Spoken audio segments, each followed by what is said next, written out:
وما أرسلناك إلا رحمة للعالمين.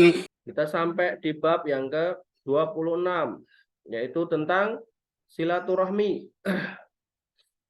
An Abi Ayyub Al-Ansori, dari Abi Ayyub Al-Ansori, anna A'rabiyan arada lin Nabi sallallahu alaihi wasallam, ada seorang Arab Badui yang menemui Nabi SAW, wa huwa fi masirihi, dan beliau sallallahu alaihi wasallam dalam perjalanan.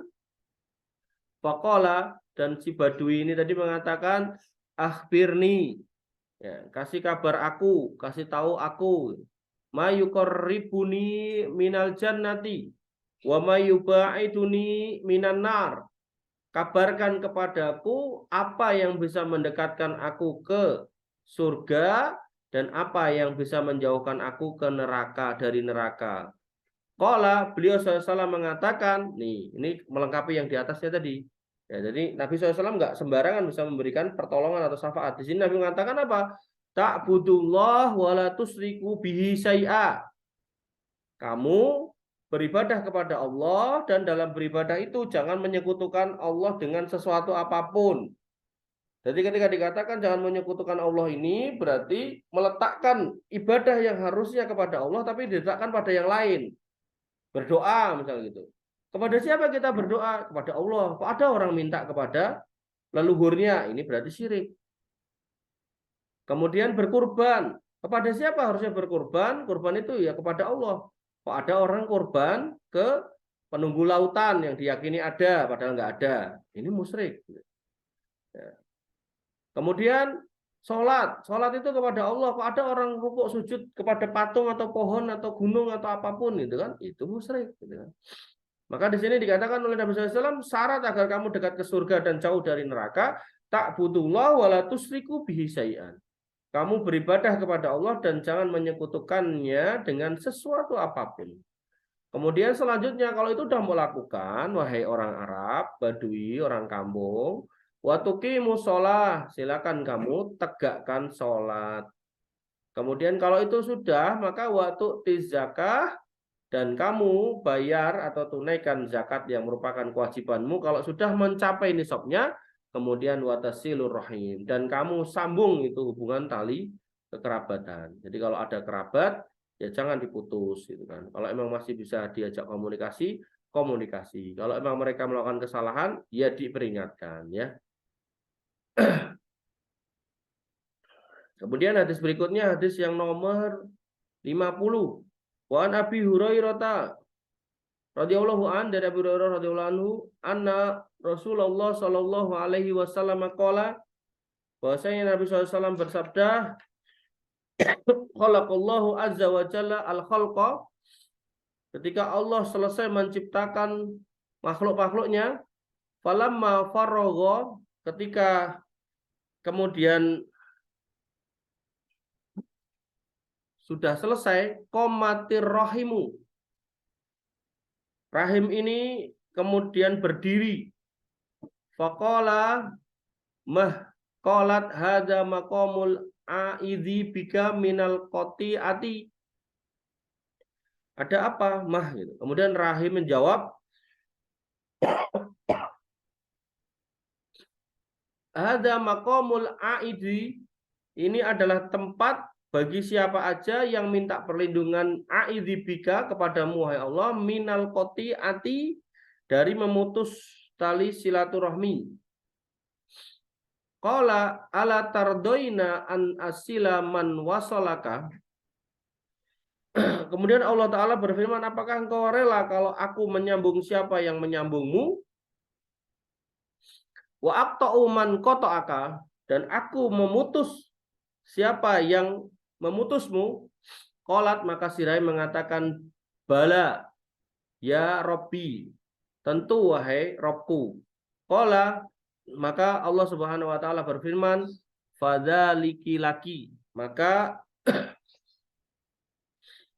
Allah berfirman, hal itu telah ditetapkan seperti itu untukmu.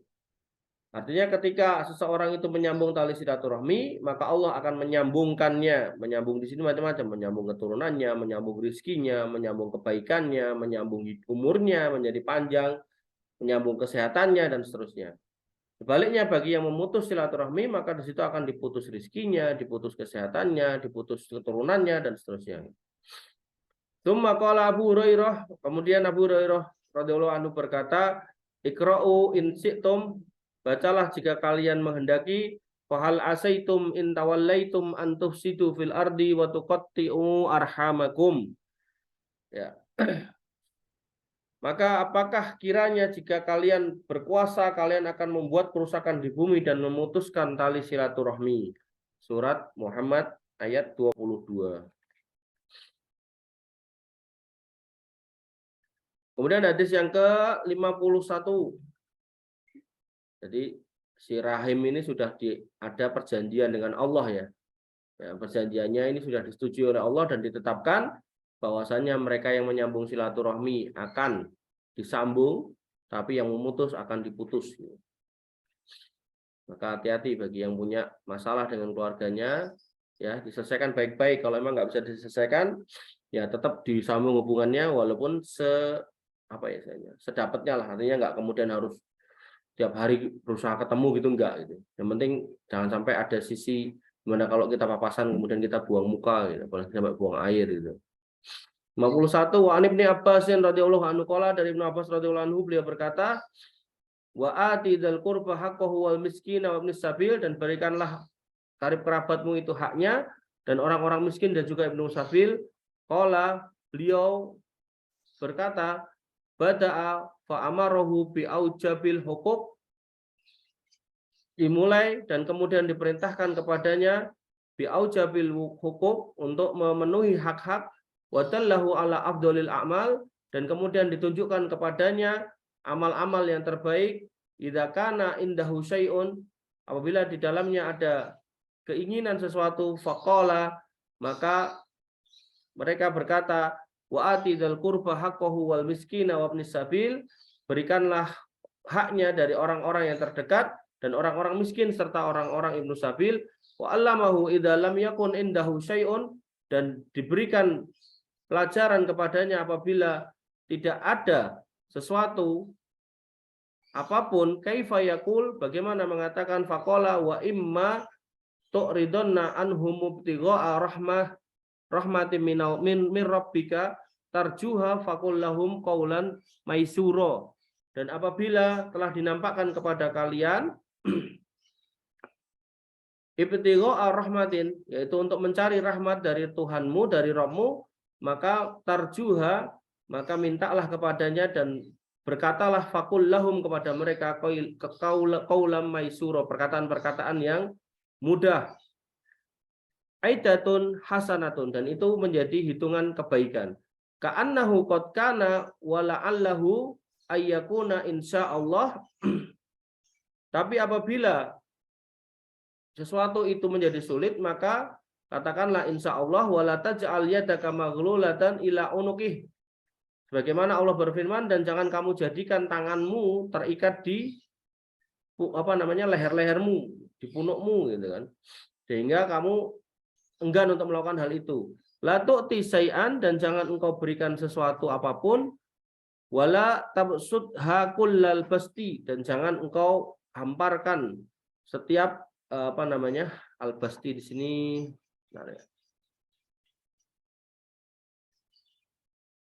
Dan janganlah engkau terlalu mengulurkannya. Artinya terlalu dikasihkan semua gitu. Tu'ti ma indika, diberikan apa yang ada di sisimu, fatak uda maluman, di situ dikatakan hingga engkau menjadi tercela, artinya apa yang kamu punya kasihkan semua sampai kamu nggak punya apa-apa, itu juga hal yang jelek gitu kan. Yalumuka mayyatika ba'du, di mana kamu akan terhina oleh orang setelahmu, wala yajidu indahu syai'an, sedangkan kamu nggak mendapatkan sesuatu apapun darinya. Mahsura, di sini mahsura terjemahnya adalah kamu akan kemudian menyesal. Qad hasaroka man qad a'taitahu, di mana terkadang engkau dibuat menyesal oleh orang yang pernah engkau beri. Artinya, penjelasan panjang ini artinya di situ ketika kita punya sesuatu, ada prioritas kepada siapa harus kita beri. Dan dalam memberi, kita nggak boleh pelit, ya, sehingga membelenggu tangan kita seolah-olah terbelenggu di leher kita. Tapi sebaliknya, ketika mau ngasih juga nggak usah terlalu royal sehingga kita kemudian habis itu nggak punya apa-apa, lalu kemudian kita terhina di sisi manusia dan orang yang sudah kita beri kemudian malah menghina kita di waktu yang akan datang. Hadis nomor 51 ini ada di Dhaiful Isnad. Jadi hadisnya ini masuk kategori hadis dhaif. Tapi secara pelajaran bisa kita pahami bahwasanya maknanya bisa diterima, yaitu bahwasanya dalam memberi kita punya prioritas dan tata caranya seperti yang tertulis dalam hadis ini walaupun hadis ini dhaif. Tentu etikanya ketika ini hadis dhaif maka kita tidak sandarkan kepada Nabi Muhammad Shallallahu alaihi wasallam. Baik, ini yang bisa kita sampaikan pada pagi hari ini.